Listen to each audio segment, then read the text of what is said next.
মেয়ারাজে নামাজ ফরজ হওয়া সম্পর্কে একটি ঘটনা প্রসিদ্ধ রয়েছে, যেটার ব্যাপারে আমরা অনেকেই জানি যে যখন নবী করিম সাল্লাল্লাহু আলাইহি ওয়াসাল্লাম মেয়ারাজে যান, তো মেয়ারাজে যাওয়ার পর আল্লাহ তাআলা নবী করিম সাল্লাল্লাহু আলাইহি ওয়াসাল্লামের উপরে তার উম্মতের জন্য প্রথমে 50 ওয়াক্ত নামাজ ফরজ করেন। পরবর্তীতে নবী করিম সাল্লাল্লাহু আলাইহি ওয়াসাল্লাম যখন আল্লাহর কাছ থেকে ফিরে আসছিলেন, তখন 6 নম্বর আসমানে মুসা আলাইহিস সালামের সাথে নবী করিম সাল্লাল্লাহু আলাইহি ওয়াসাল্লামের সাক্ষাৎ হয়। তখন মুসা আলাইহিস সালাম তাকে অনুরোধ করেন এই নামাজকে কমিয়ে আনার জন্য। কারণ হিসেবে মুসা আলাইহিস সালাম বলেন যে আপনার উম্মত এত নামাজ একদিনে পড়তে সক্ষম হবে না। তখন মুসা আলাইহিস সালামের পরামর্শক্রমে বারবার আল্লাহর নিকটে নবী করিম সাল্লাল্লাহু আলাইহি ওয়াসাল্লামের যাওয়ার মাধ্যমে ধাপে ধাপে এই 50 ওয়াক্ত নামাজ থেকে 5 ওয়াক্ত নামাজ আল্লাহ তাআলা নবী করিম সাল্লাল্লাহু আলাইহি ওয়াসাল্লামের উপরে তার উম্মতের জন্য ফরজ করে দেন। তো তখন থেকেই এই উম্মতে মুহাম্মাদির মধ্যে এই 5 ওয়াক্ত নামাজের প্রচলন শুরু হয়। তো এই যে ঘটনাটি মূলত বুখারী শরীফে মেরাজ সম্পর্কিত একটি দীর্ঘ হাদিস রয়েছে, সেই হাদিসের উপর ভিত্তি করে।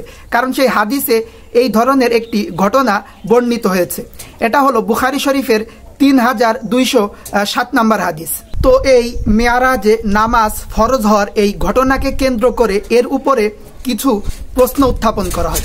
তো কি প্রশ্ন উত্থাপন করা হয় সেই প্রশ্নগুলো আমরা প্রথমে উল্লেখ করব। তারপর এই প্রশ্নের কি বাস্তবতা রয়েছে সেই বাস্তবতা আমরা উদ্ঘাটনের চেষ্টা করব। প্রথম যেই প্রশ্ন উত্থাপন করা হয় সেটা হলো যে যখন প্রথমবার আল্লাহ তাআলা 50 ওয়াক্ত নামাজ নবী মুহাম্মদ সাল্লাল্লাহু আলাইহি ওয়াসাল্লামের উপরে ফরজ করলেন, তো তখন তিনি ফিরে আসছিলেন। পরবর্তীতে মুসা আলাইহিস সালামের পরামর্শক্রমে আল্লাহ তাআলার নিকটে অনুরোধ করে নবী করিম সাল্লাল্লাহু আলাইহি ওয়াসাল্লাম সেই 50 ওয়াক্ত নামাজকে 5 ওয়াক্ত নামাজে নিয়ে আসেন। তো মুসা আলাইহিস সালাম যেই বিষয়টি বুঝতে পারলেন যে এটা তার উম্মত পড়তে পারবে না, তো নবী মুহাম্মদ কেন বুঝতে পারলেন না? তিনি কি নির্বোধ ছিলেন?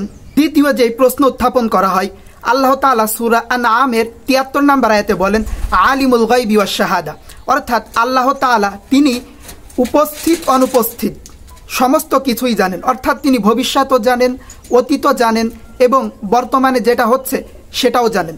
তাহলে আল্লাহ তাআলা কেন বুঝতে পারলেন না যে যদি 50 ওয়াক্ত নামাজ ফরজ করা হয় তাহলে সেটা তার বান্দারা পড়তে পারবে না?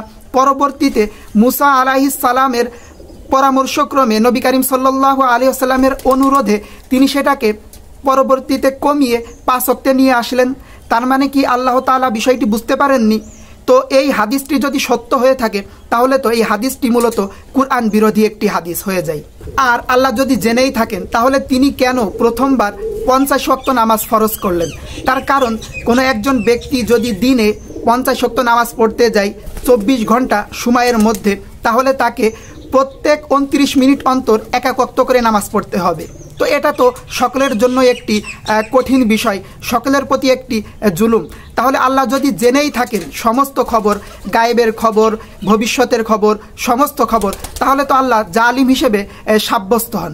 আর আল্লাহর যদি পূর্ব ইচ্ছাই ছিল যে তিনি মূলত 5 ওয়াক্ত নামাজি উম্মতের উপরে তার বান্দাদের উপরে ফরজ করবেন, তো তিনি প্রথমবারই 5 ওয়াক্ত নামাজি ফরজ করে দিতে পারতেন। তো প্রথমে 50 ওয়াক্ত ফরজ করে তারপর ধারাবাহিকভাবে 40, 30, 20, 10, 5 এইভাবে ধাপে ধাপে কমানোর কি দরকার ছিল? এটা কি কোনো অনর্থক কাজ নয়? আসুন এই প্রশ্নগুলোর উত্তর খোঁজার চেষ্টা করি। আসুন প্রথম যে প্রশ্ন, যে নবী মুহাম্মদ সাল্লাল্লাহু আলাইহি ওয়াসাল্লাম বুঝলেন না, মুসা আলাইহিস সালাম কিভাবে বুঝলেন? তো এখানে এর মাধ্যমে এটা প্রমাণিত হয় না যে নবী করিম সাল্লাল্লাহু আলাইহি ওয়াসাল্লাম নির্বোধ। আসলে এখানে যেই মূল বাস্তবতা সেটা আমাদের দেখতে হবে। সেটা হলো যে মুসা আলাইহিস সালাতু ওয়াস সালাম তিনি ছিলেন বনি ইসরাইলের নবী।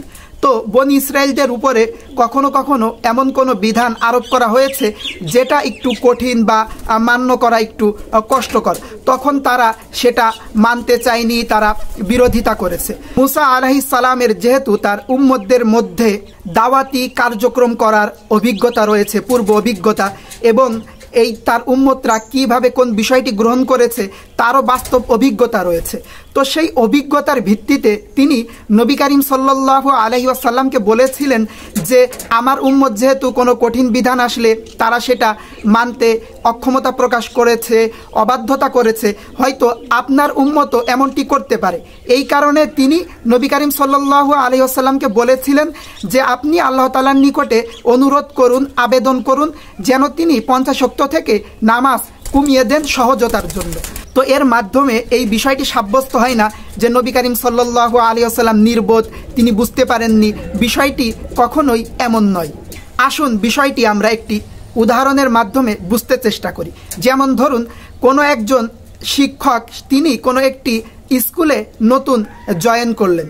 তো জয়েন করার পর তিনি প্রথম দিন ক্লাসে পাঠদান করানোর জন্য যাচ্ছেন। তো প্রতিমধ্যে ওই স্কুলের একজন পুরাতন শিক্ষক তার সাথে দেখা হলো। তো ওই পুরাতন শিক্ষক ওই নতুন শিক্ষককে বলল যে আপনি তো ক্লাস নিতে যাচ্ছেন, তো আপনি সেখানে গিয়ে প্রথমেই ছাত্রদের সাথে কোমল আচরণ করা, কঠোরতা না করা এটা করবেন না, বরং প্রথমে আপনি একটু কঠোরতা অবলম্বন করবেন, একটু ভয় দেখাবেন।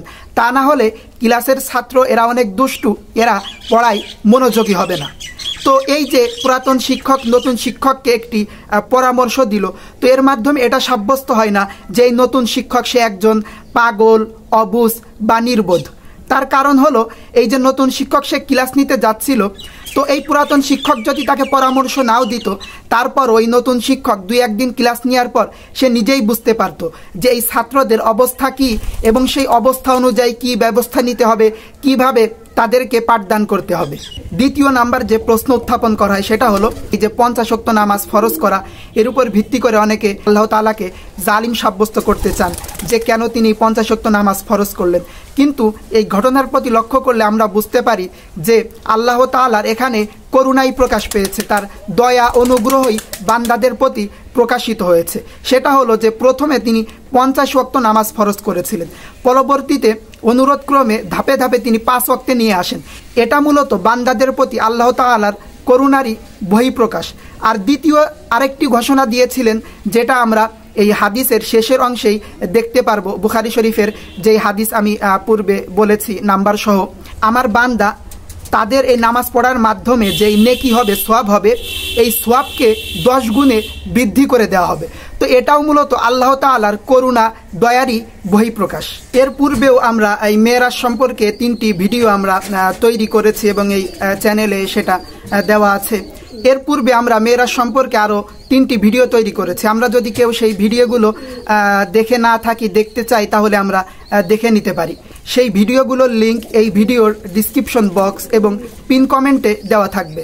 সেখানে আমরা আলোচনা করেছি যে কুরআন হাদিসে মেরাজ সম্পর্কে যা বর্ণিত হয়েছে সেটা, এবং সাথে সাথে মেরাজ কি সশরীরে হয়েছিল নাকি স্বপ্নে হয়েছিল, এবং মেরাজে কি আল্লাহ তাআলাকে সরাসরি দেখেছিলেন নাকি দেখেননি, এবং সাথে সাথে এই মেরাজের এই ঘটনাকে কেন্দ্র করে একটি অভিযোগ উত্থাপন করা হয় যে মূলত মেরাজের এই ঘটনাটি এটা মূলত একটি ভুয়া ঘটনা, বরং উম্মে হানির সাথে নবীর একটি অনৈতিক সম্পর্ক ছিল। সেই সম্পর্ককে ঢাকতেই মেরাজের এই ঘটনা রচনা করা হয়েছে। তো এই সমস্ত বিষয় ওই ভিডিওগুলির ভিতরে আলোচনা করা হয়েছে। আল্লাহর ব্যাপারে অন্য আরেকটি যে প্রশ্ন উত্থাপন করা হয় সেটা হলো যে আল্লাহ কি জানতেন না যে 50 ওয়াক্ত নামাজ যদি ফরজ করা হয় তাহলে বান্দারা সেটা আদায় করতে পারবে না? আসলে বিষয়টি এমন নাই যে আল্লাহ জানতেন না, বরং আল্লাহ জানতেন, এবং আল্লাহ তাআলার চূড়ান্ত এবং সর্বশেষ সিদ্ধান্ত ছিল যে তিনি 5 ওয়াক্ত নামাজই ফরজ করবেন। সেটা আমরা এখান থেকেই বুঝতে পারি যে আল্লাহ তাআলা সর্বশেষ 5 ওয়াক্ত নামাজ ফরজ করেছিলেন। কিন্তু আল্লাহ তাআলা চাচ্ছিলেন যে আমি একটি ধাপ, একটি পরিক্রমার মাধ্যমে আমি এই 5 ওয়াক্ত নামাজ ফরজ করি, অর্থাৎ আমি প্রথমে 50 ওয়াক্ত নামাজ ফরজ করব, তারপর সেটা ধাপে ধাপে কমিয়ে 5 ওয়াক্ত নামাজে নিয়ে আসব। তো আল্লাহ তাআলা যেমনটি চাচ্ছিলেন তিনি সেইভাবে করেছেন। কিন্তু যখন তিনি প্রথমবার বললেন যে আমি 50 ওয়াক্ত নামাজ ফরজ করব, কিন্তু তিনি জানতেন যে মুসা আলাইহিস সালামের সাথে নবী করিম সাল্লাল্লাহু আলাইহি ওয়াসাল্লামের সাক্ষাৎ হবে, তারপর নবী সাল্লাল্লাহু আলাইহি ওয়াসাল্লাম সেটা কুমানোর অনুরোধ করবেন, তারপরে আল্লাহ তাআলা কুমাবেন। এই বিষয়গুলো তিনি জানতেন, কারণ তিনি হলো আলিমুল গায়বি ওয়াশ শাহাদা, অর্থাৎ তিনি বর্তমানও জানেন, অতীতও জানেন, ভবিষ্যৎও জানেন। আরেকটি যেই প্রশ্ন উত্থাপন করা হয় সেটা হলো আল্লাহ যদি জানতেন যে তিনি 5 ওয়াক্ত নামাজই ফরজ করবেন, তাহলে প্রথমে কেন 50 ওয়াক্ত ফরজ করে তারপর ধাপে ধাপে 5 ওয়াক্ত ফরজ করার দরকার হলো? তিনি একবারেই প্রথমেই 5 ওয়াক্ত নামাজ ফরজ করে দিতেন। তো একবারেই এই যে 5 ওয়াক্ত নামাজ ফরজ করে দেওয়া আর প্রথমে 50 ওয়াক্ত নামাজ ফরজ করে তারপর ধাপে ধাপে এই যে 5 ওয়াক্ত নামাজ ফরজ করা, এই দুইটি বিষয়ের ভিতরে পার্থক্য রয়েছে, একটি সূক্ষ্ম পার্থক্য। এখানে রয়েছে এক গুপ্ত রহস্য, এখানে রয়েছে এক হিকমত, সেটা আমরা এই বিষয়টির প্রতি লক্ষ্য করলেই বুঝতে পারবো। এইখানে কি হয়েছে, প্রথমে আল্লাহ তাআলা 50 ওয়াক্ত নামাজ ফরজ করেছেন, তারপর তিনি বান্দাদের সহজতার জন্য তাদের প্রতি করুণা করে তিনি কি করেছেন, সেটাকে কমিয়ে কমিয়ে 5 ওয়াক্ত নামাজে এনে তিনি 5 ওয়াক্ত নামাজ ফরজ করেছেন। তো এইখানে আল্লাহ তাআলার ক্ষমতার বহিঃপ্রকাশ এবং আল্লাহ তাআলা যে বান্দাদের প্রতি করুণাময়ী এবং সেটাও প্রকাশিত হয়। তার কারণ এখান থেকে আমরা বুঝতে পারি যে আল্লাহ তাআলা ইচ্ছা করলেই তিনি বান্দাদের উপরে 5 ওয়াক্ত নামাজ ফরজ না করে 50 ওয়াক্ত নামাজই ফরজ করতে পারতেন এবং নবী করিম সাল্লাল্লাহু আলাইহি ওয়াসাল্লামের পরবর্তীতে অনুরোধ করা সত্ত্বেও তিনি সেটা ইচ্ছা করলে না কমাতেও পারতেন, কিন্তু পরবর্তীতে তিনি সেটা কমিয়ে 5 ওয়াক্ত ফরজ করেছেন। তো এখান থেকে এই যে আল্লাহ তাআলার তার বান্দাদের প্রতি যে করুণা এবং আল্লাহ তাআলার যে ক্ষমতা, এই যে কোরআনে বলা হয়েছে ইন্নাল্লাহা আলা কুল্লি শাইইন কদির, এটা স্পষ্টভাবে আমরা বুঝতে পারছি, প্রকাশিত হচ্ছে